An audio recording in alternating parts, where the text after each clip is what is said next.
Қайырлы күн достар, бүгін сіздерге өте дәмді, ерекше болып шығатын мясо по-французски тағамының жасалуымен бөлісемін.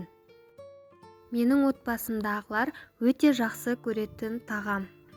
Видеоны соңына дейін көріп, ұнаса лайк басып, комментарий қалдыруды ұмытпаңыздар. Алдымен тапамызды жақсылап майлап аламыз.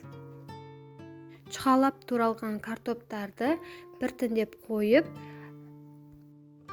бетіне аздап тұз себеміз. Картоптардың арасы осылай кішкене ашық болуы керек.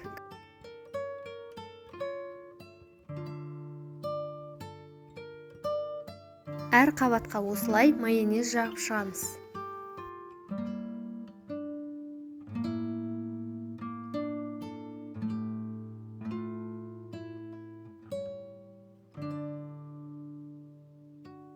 Тартылған етке тұз, бұрыш қосып жақсылап араластырып, екінші қабатына салып шығамыз.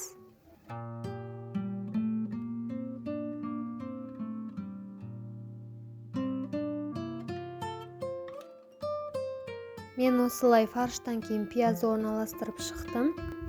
Пиязды фаршқа қосып араластырса да болады.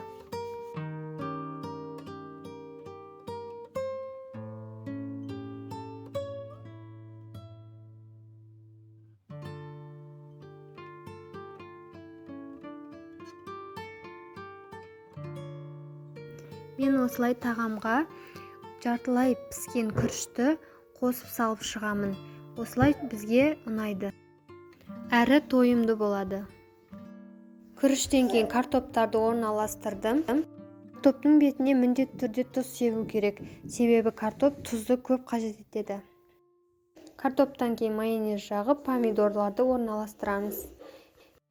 Міне тағамымызды қызып тұрған пешке 320 градусқа 30 минутқа қалдырамыз.